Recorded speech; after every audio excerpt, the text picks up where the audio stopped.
The history between Taiwan and China remains a mystery to most of the people that aren't from either of these two countries. Taiwan is a province during the Qin dynasty and remained that way after the Qin dynasty collapsed and the Nationalist Party rose up.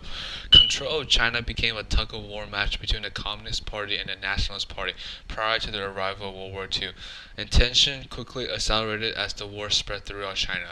After World War II had concluded and Japan withdrew from China, areas of China they once controlled were returned back to China. This marked the decline of the Nationalist Party's support by the Chinese citizens due to the Communist Party's superior performance during the war, providing resistance to the Japanese invasion. After many attempts through political movements and straight-up military confrontation, the National Party knew that any hope of taking control of China back from the Communist Party was impossible. This led to the Nationalist Party's retreat to Taiwan with the original plan of Taiwan being a temporary foundation for the strike back to China. The Nationalist Party's short-term goal led to strict policy towards Taiwan natives because the Nationalist Party didn't think they would occupy this island for a long time, so they didn't think that they need to colonize it with care. Strict policies, unjust police arrestments, and speech oppression eventually led to the era later known as the Taiwanese White Terror era. On February 27, 1947, a local inspection team investigated an illegal cigarette smuggling case. Little did the civil government in Taiwan know that this investigation would trigger an event with over 20,000 deaths. This minor investigation resulted in strikes, lockouts, and citizen petitions in front of the Taiwan Provincial Executive Office. On February 28, 1947, local citizens gathered in front of the executive office, protesting for justice regarding the investigation on February 27th. Unexpectedly, the government dispatched soldiers to settle the riot, culminating in their opening fire on civilians. The death count on February 28th is uncertain, but historians estimate it to be roughly 10 to 30,000. This incident turned native Taiwanese citizens against the newly arrived Nationalist Party government and planted the seed of disagreement between the people and the government. Taiwanese society was devastated by this incident, and many of the citizens that were arrested or killed in this incident were lawyers, doctors, and other high-level intellectuals that had major impacts on society.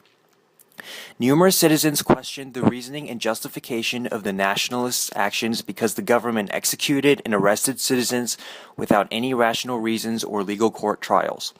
An entire generation of Taiwanese elites disappeared due to the pressure of the Clean Village. A series of the Nationalist Party actions were later categorized as the Clean Village Act, which brought an atmosphere of fear and suspicion down upon the country. Although the February 20th Holocaust isn't directly related to the Taiwanese White Terror era, the concept and results were relatively similar. The Holocaust of February 28th indirectly led to the beginning of the Taiwanese White Terror era. The 228 incident sent a message towards native citizens about how the government is willing to use military action to suppress local uprising. The basic definition of white terror is when part of the government violates basic responsibilities to protect citizens. Two most famous cases of white terror occurred during the French Revolution and initial arrival of China's National Party to Taiwan. During the 40-year span between 1947 and 1987, tens of thousands of native Taiwanese citizens were arrested or executed. During that time, many innocent citizens were arrested to be interrogated by government officials. The killing was done by the Nationalist Party of China that fled to Taiwan after they lost control of China to Mao Zedong and the Communist Party. The National Party feared for spies and local uprising that may be related to communist movement led to the military suppression on local citizens. Taiwan White Terror began with 4/6 event that occurred on April 6, 1949. This event marked the first arresting of publicly gathered students from two different universities and showed the government being extremely suspicious towards any public gathering. Shortly after this event, the martial law was passed on May 19, 1949. With the passing of martial law, this limited citizens to have any public gathering or any conversation opposing the government. This law also prohibited any political parties to be formed, making the Nationalist Party the dominating governmental force throughout this entire era and no sign of any opposition. Violating this law had extreme consequences. The execution of the violator can either be on that individual alone or the individual's entire family.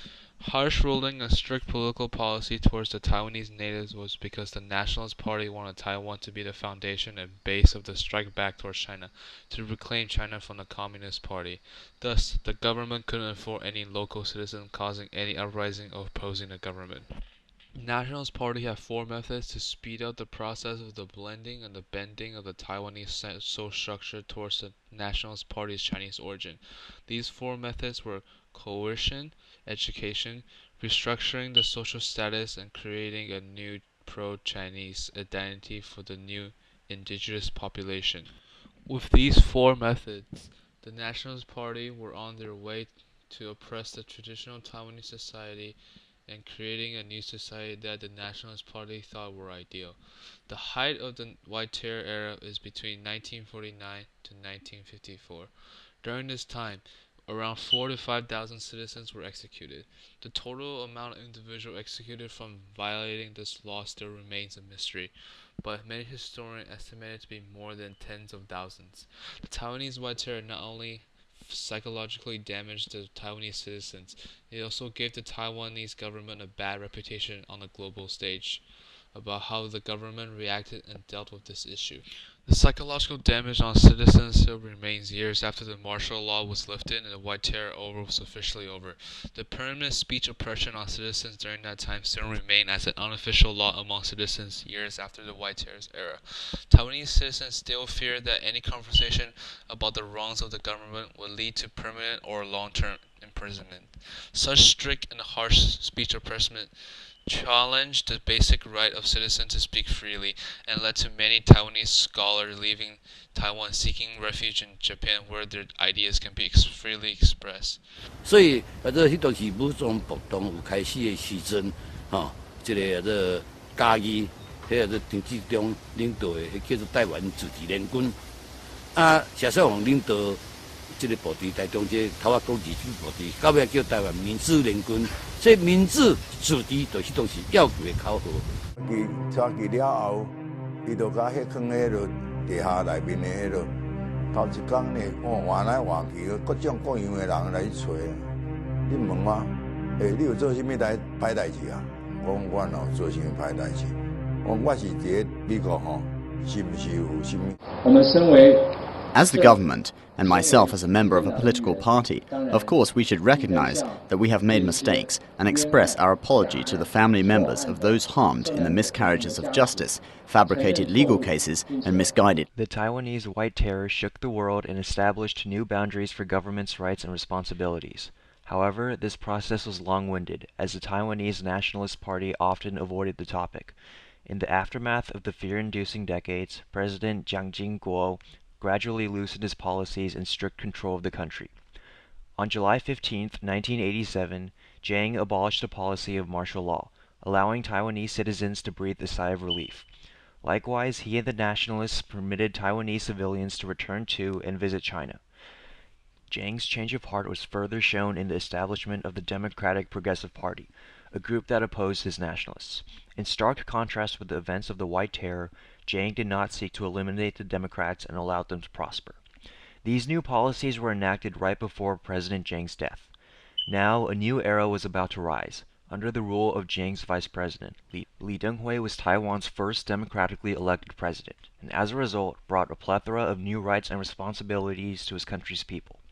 Under President Lee, the government established the 228 Incident Memorial Foundation. This publicly funded organization sought to provide reparations to families of the White Terror victims. However, the first true apology was issued in 1995 by then-former President Lee Teng-hui. He gave his speech during the 228 Peace Memorial's establishment in the February 28 Peace Park. This event was tremendously significant due to the fact that the culprits of the White Terror were never brought to legal justice. President Lee also declared February 28th a national holiday, in honor of the victims who had their rights stripped from them. Today, 228 Day is known as Peace Memorial Day. The Taiwanese government has continued on its path of apology and reparation by holding memorial services, art exhibitions, and other events. Over 4 decades after the White Terror, Taiwan is now a democratic country.